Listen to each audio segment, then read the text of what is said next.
Hello guys. Hello my dear learners. Hope आप सब लोग बहुत अच्छे होंगे और अपनी पढ़ाई अच्छे से कर रहे होंगे।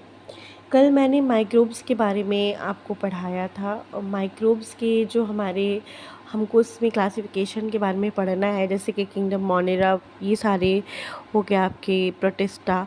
इन सब को पढ़ने से पहले आपको सेल के बारे में जानना बहुत ही ज़्यादा ज़रूरी है।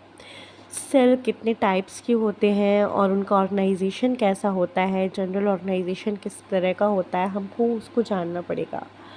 तो सेल जैसे सबको पता है basic structural and functional unit of life कहलाती है हमारी सेल होती है। Cell is the basic structural and functional unit of life.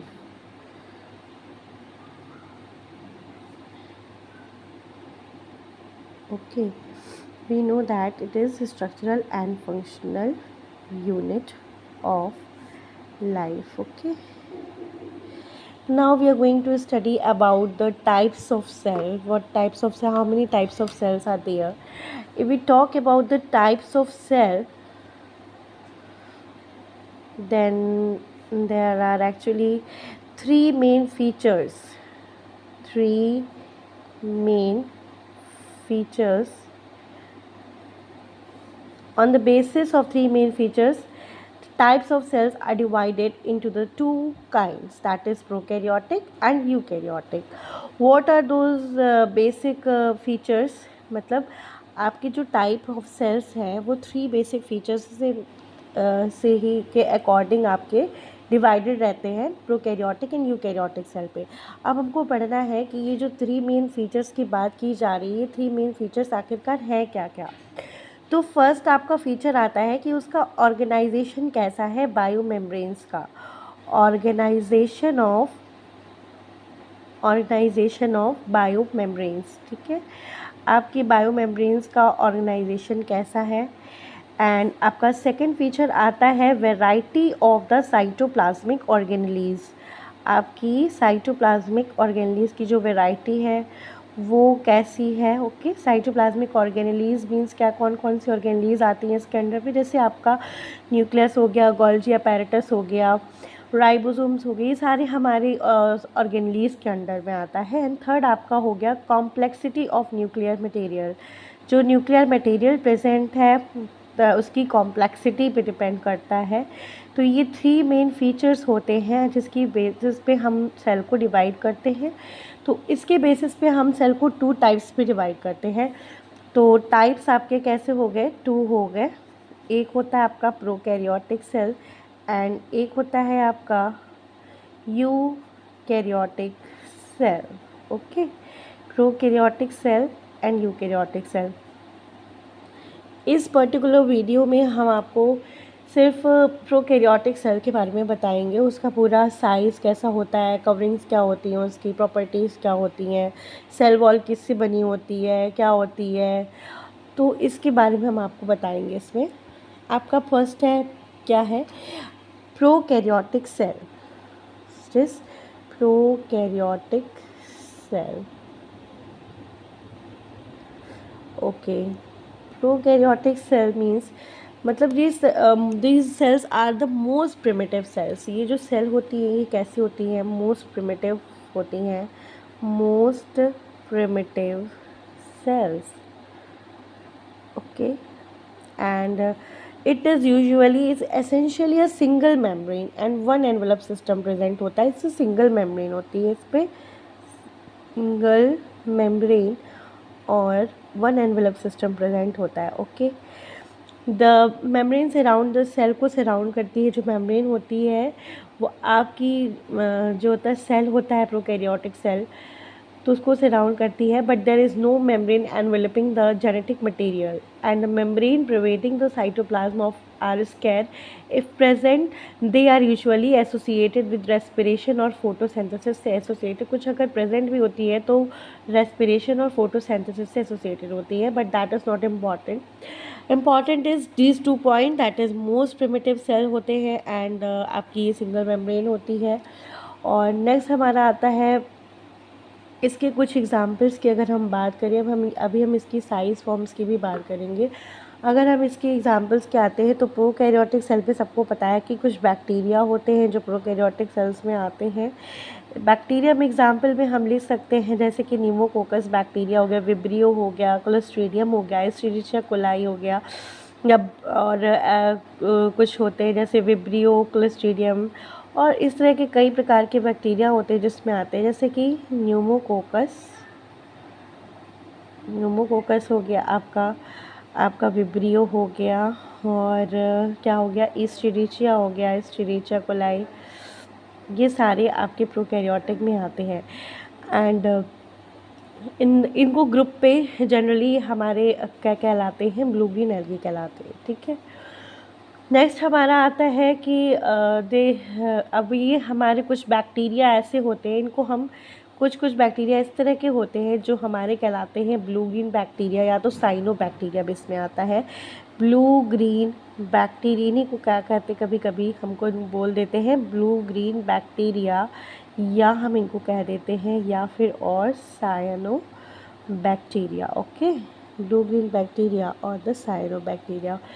Next आता है, इसमें क्या क्या आ सकता है, जैसे कि आपका नॉस्टॉक हो गया, तो नॉस्टॉक तो सबको ही पता है, ब्लू ग्रीन एल्गी, और bacteria and blue green algae together, उन दोनों को मिला के बोले तो दोनों प्रोकैरियोट्स में ही आते हैं। ठीक है, तो हमें सबको पता है प्रोकैरियोट्स में सबसे छोटे ऑर्गेनिजम्स होते हैं, माइकोप्लाज्मा होते हैं। माइकोप्लाज्मा भी प्रोकैरियोट्स में ही आता है। माइकोप्लाज्मा, इनको क्या कहा जाता है, माइकोप्लाज्मा भी इसमें आता है। ये हमारे क्या कहलाते हैं, माइकोप्लाज्मा, ये भी हमारे प्रोकैरियोट्स में आते हैं। ये सबसे छोटे ऑर्गेनिजम्स होते हैं ना, निमोनिया लाइक ऑर्गेनिजम्स भी इनको कहा जाता है। ठीक है, तो ये भी इसके अंडर में आता है आपका। ठीक, अब जो हमारा इसका सुपर किंगडम होता है हम उसको प्रोकैरियोटिक कहते हैं। अब हम इसके कुछ फीचर्स की अगर हम बात करते हैं तो साइज़ की रेंज क्या क्या हो सकती है, जो हमारी प्रोकैरियोटिक सेल्स है इसकी साइज़ क्या क्या हो सकती है। तो साइज़ हमारे, अगर साइज़ की बात करते हैं हम, तो साइज़ कहाँ कब कैसा वेरी करता है, रेंज करता है। रेंज क्या होती है इसकी, 1 to 10 माइक्रोमीटर, 1 to 10 माइक्रोमीटर का आपका इसका साइज़ होता है। जो स्मॉलेस्ट बैक्टीरिया, मान लीजिए आपको कोई स्मॉलेस्ट है, सबसे छोटा साइज़ क्या होगा, सबसे छोटा है आपका 0.5 माइक्रोमीटर। ओके, एंड नेक्स्ट आता है आपका, ये सबसे छोटा हो गया आपका, इसको हम कहते हैं स्मॉलेस्ट, एंड इसकी जो रेंज होती है वो 1 to 10 माइक्रोमीटर तक की रेंज इसमें हो सकती है। Okay, and different forms of bacteria भी हो सकते हैं जो साइज़ में आ सकते हैं, डिफरेंट फॉर्म्स भी गेन कर सकते हैं जो साइज़ के अंडर में ही आएगा आपका। अगर हम नेक्स्ट इसकी बात करते हैं तो हम बात करते हैं इसकी आउटर कवरिंग की, एंड ये कैसा, आउटर कवरिंग में क्या क्या इसमें प्रेजेंट होता है, इट इज़ कवर्ड, किससे इसकी कवरिंग होती है। तो हम आउटर कवरिंग की हम इसमें बात करेंगे कि outer covering of the prokaryotic cell, जिसकी बात करते हैं हम लोग आउटर कवरिंग्स की। तो आपकी आउटर कवरिंग्स किस किस की बनी होती है, हम उसके बारे में बात करेंगे। साइज़ के बारे में हमने बात कर लिया। अब आउटर कवरिंग में हम पहला हमारी जो होती है बैक्टीरियल सेल को सब कोई जनरली जानता है, देखा ही होगा बैक्टीरियल सेल को। तो बैक्टीरियल सेल में जो आउटर लेयर पाई जाती है, बैक्टीरियल सेल जो होती है कवर होती है एक स्लाइम लेयर से, उसको हम कैप्सूल भी कहते हैं, और मिडिल सेल वॉल होती है और इनर में उसकी मेम्ब्रेन प्रेजेंट होती है। तो जो इसका जो आउटर कवरिंग 3 हो जाएंगी आपकी, कौन कौन सी, पहली हमारी कौन सी हो जाएगी आपकी, स्लाइम लेयर हो जाएगी आपकी, first is the slime layer हो जाएगी, एंड सेकेंड दूसरी आपकी क्या हो जाएगी, सेल वॉल हो गई, एंड थर्ड आपकी हो गई सेल मेम्ब्रेन। ओके, ये 3 आपकी आउटर कवरिंग्स हो गई, 3 आउटर कवरिंग्स हो गई आपकी, सेल मेम्ब्रेन हो गया, स्लाइम लेयर हो गई, सेल वॉल हो गई, ये 3 आउटर कवरिंग्स है। अब एक एक करके इसके बारे में पढ़ेंगे कि स्लाइम लेयर क्या, कहाँ पे होती है, कैसी होती है, और सेल वॉल क्या, इसके क्या करती है, इसका वर्क क्या होता है, सेल मेम्ब्रेन का क्या वर्क होता है। तो इसको एक एक करके हम लोग पढ़ेंगे। पहले हम लोग पढ़ेंगे किसके बारे में, first we are going to study about its slime layer और एंड इसको कहते हैं हम लोग कैप्सूल। क्लियर? स्लाइम लेयर कहलाता है, या तो हम इसको क्या कहेंगे, कैप्सूल कहेंगे। Okay, we are going to study about the slime layer. First is your first is what it is called as a slime layer, and sometime हम इसको, या फिर हम इसको क्या कहते हैं, कैप्सूल भी कहते हैं, और is also called as a capsule. So it is outside the cell wall, it is present outside the cell wall. Okay, clear? And it is a coating, एक ऐसी कोटिंग होती है जो कि मतलब जिलेटिनस शेड से टाइप की coating होती है स्लाइम लेयर, और इसकी कवरिंग को हम लोग कहते हैं कैप्सूल कहते हैं। ठीक है, कवरिंग हमारी क्या कहलाती है, कवरिंग जो होती है इसकी कैप्सूल होती है। इसका मेन चीज़, इसकी फंक्शन क्या होती है, ये सेल को प्रोटेक्ट करता है अगेंस्ट डेसिकेशन, एंटीबायोटिक्स हो गया, या फिर आपका कोई वायरस अटैक करता है। ठीक है, तो ये सेल को प्रोटेक्ट करता है। Okay, first function is it protect the cell, it protect the cell. इसकी जो सेल को प्रोटेक्ट करता है अगेंस्ट, किसके अगेंस्ट प्रोटेक्ट करेगा सेल को, it protect the cell against the virus attack. Virus attack मतलब इसमें नहीं हो पाता, तो ये वायरस अटैक के अगेंस्ट इसको, सेल को अपने आप को प्रोटेक्ट करने की क्षमता रखता है। और क्या होता है कि मतलब किसी भी बैक्टीरिया को अगर किसी सरफेस पे स्टिक होना है, जैसे सॉइल पार्टिकल्स हो गए या रॉक्स हो गए स्ट्रीम्स में, तो होस्ट सेल हो गए, तो उसमें भी आपकी स्लाइम लेयर बहुत ज़्यादा हेल्प करती है। तो हम लोग क्या लिख सकते हैं, इनेबल, क्या करता है, इनेबल करता है बैक्टीरिया को इनेबल करता है, enable the bacteria to stick to the surface, stick to surface. जैसे कि क्या हो गया हमारा, सॉइल पार्टिकल्स हो गया आपके, ओके, सॉइल पार्टिकल्स हो गए, या उसको किसी होस्ट सेल पे स्टिक होना है तो वो हो गया। तो ये भी एक इसका स्लाइम लेयर का फंक्शन हो गया कि वो मतलब जो प्रेजेंट होती है स्लाइम लेयर हमारी प्रोकैरियोटिक सेल में, या जो कैप्सूल होता है वो आपका प्रोटेक्ट करता है सेल को अगेंस्ट वायरस अटैक, एंड आपको जो बैक्टीरिया होता है उसको वो स्टिक करता है, सरफेस पे स्टिक करने के लिए भी स्लाइम लेयर हेल्प करती है। और या इसको सॉइल पार्टिकल्स स्टिक होना है, या तो होस्ट सेल से स्टिक होना है, तो उसमें भी आपकी स्लाइम लेयर क्या करती है, हेल्प करती है आपकी। ओके, नेक्स्ट आता है, मतलब ये जो कैप्सूल बनता है स्लाइम लेयर का, एक ऐसा बनता है कि वो ग्लू की तरह काम करता है। ठीक, तो ये स्टिक होने के लिए बहुत ज़्यादा इम्पॉर्टेंट आपका स्ट्रक्चर होता है, मतलब पार्ट होता है स्लाइम लेयर एंड कैप्सूल वाला। नेक्स्ट आपका आता है सेल वॉल। तो सेल वॉल क्या करता है, सबको पता है कि उसकी शेप को मेंटेन करेगा, सपोर्ट प्रोवाइड करेगा, स्ट्रेंथ प्रोवाइड करेगा। Second is cell wall. अब सेल वॉल क्या होता है, इसका फंक्शन सेल वॉल का क्या होता है, इट मेंटेन द शेप को मेंटेन करके रखेगा, maintain the shape, provide strength provide करता है, शेप मेंटेन करके रखता है, एंड क्या करता है आपका, एंड क्या इसमें शेप हो गया, सपोर्ट प्रोवाइड करेगा आपका। Okay, this type. Okay, now the cell wall पे जो प्रोकैरियोटिक सेल की जो सेल वॉल होती है, इसमें क्या पाया जाता है, क्या प्रेजेंट होता है, प्रोकैरियोटिक सेल वॉल। प्रोकैरियोटिक जो सेल होता है उसकी सेल वॉल क्या होता है, उसमें कंसिस्ट ऑफ, क्या प्रेजेंट होता है इसमें, मेन सबसे ज़्यादा इम्पॉर्टेंट चीज़ जो कि इसको कभी भी नहीं भूलना, peptidoglycan.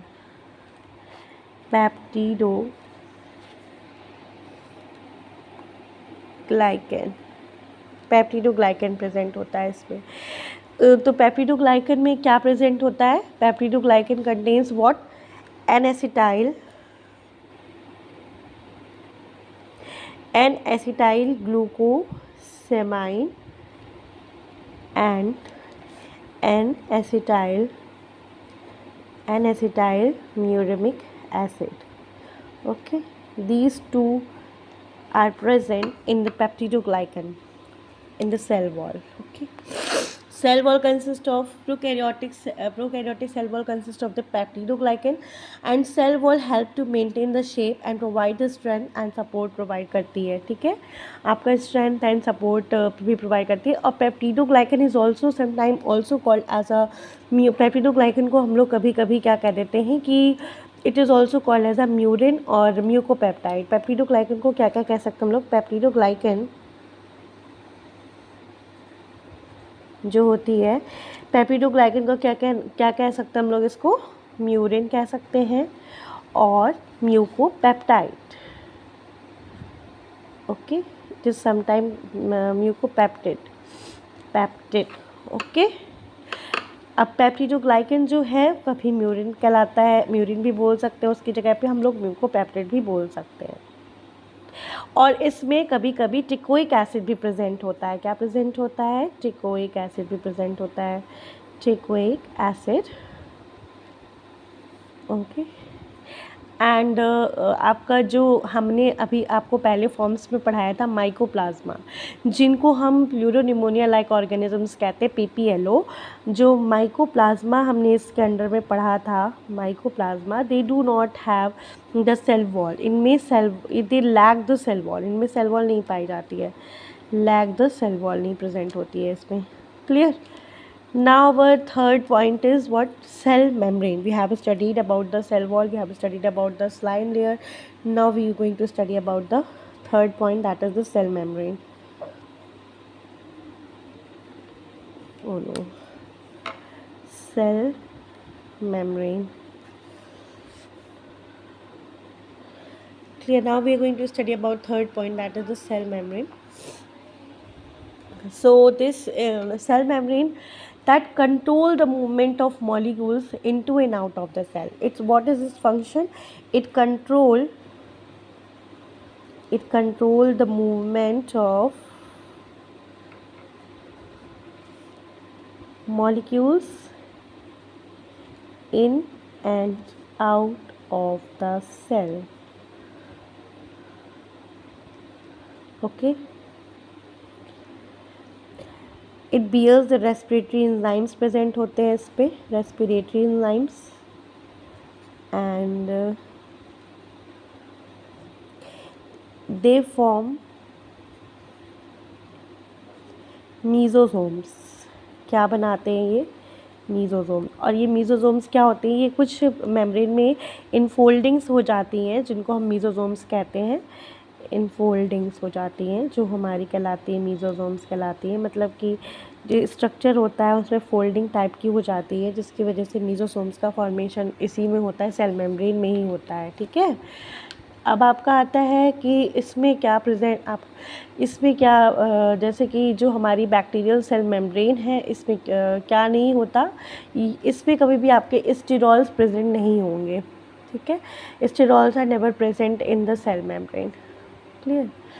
Now we have studied about the slime layer, cell wall, cell membrane. What is cell? How many kinds of cells are there? Prokaryotic, eukaryotic, and prokaryotic cell we have studied in the detail.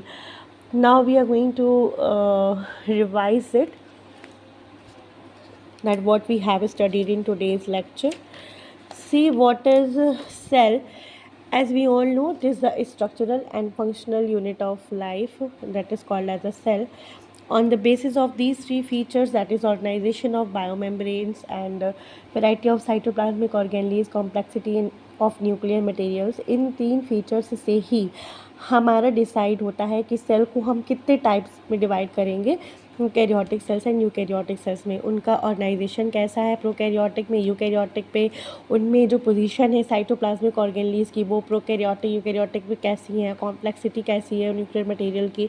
तो ये सारी चीज़ें हमें पता चलेगी इसके types को पढ़ने के बाद.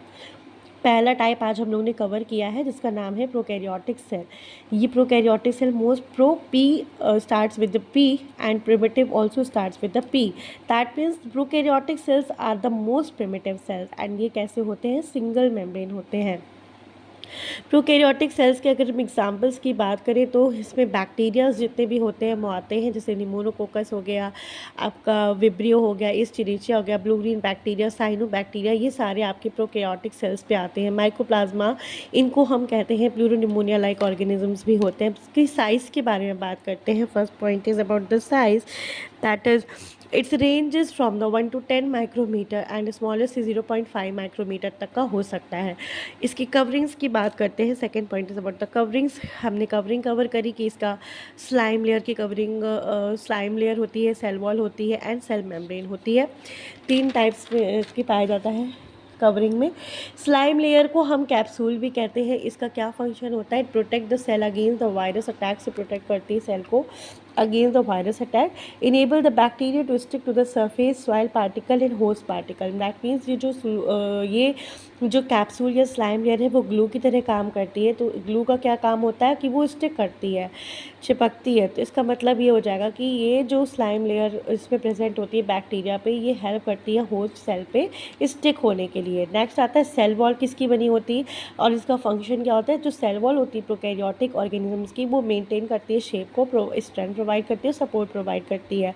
और ये किसकी बनी होती है? पेप्टिडोग्लाइकन की बनी होती है। और पेप्टिडोग्लाइकन में क्या एन एसिटाइल ग्लूकोसैमाइन पाया जाता है and N acetyl muramic acid भी प्रेजेंट होता है। पेप्टिडोग्लाइकन को हम लोग क्या कहते हैं? म्यूरिन या म्यूकोपेप्टाइड भी कहते हैं। इसमें टिकोइक एसिड भी प्रेजेंट होता है। लेकिन जो हमने अभी पहले पढ़ा था माइकोप्लाज्मा, इसके अंडर में, तो माइकोप्लाज्मा में सेल वॉल नहीं पाई जाती। फिर नेक्स्ट आता है आपका सेल मेम्ब्रेन प्रेजेंट होती है। तो वो क्या करती है? In and out of the cell के मूवमेंट को, मॉलिक्यूल्स को कंट्रोल करती है। ये सेल मेम्ब्रेन का काम होता है। सेल मेम्ब्रेन यानी कि जो प्लाज्मा मेम्ब्रेन वगैरह होती हैं, तो ये क्या कंट्रोल करती है कि कौन सा आपका मॉलिक्यूल सेल के अंदर आएगा और कौन सा मॉलिक्यूल सेल से बाहर जाएगा, इस चीज़ का कंट्रोल करती हैं। और ये क्या बना लेती है? कुछ फोल्डिंग्स बना लेती हैं जिनको हम कहते हैं मीजोजोम्स कहते हैं। तो आज का लेक्चर हम यहीं पे ओवर करते हैं और नेक्स्ट हम लोग इसके कुछ फंक्शंस के बारे में पढ़ेंगे और यूकैरियोटिक सेल्स के बारे में कंटिन्यू करेंगे। And thank you so much for watching my video. अगर आपको पसंद आया हो तो please like, share and subscribe my channel. Thank you so much.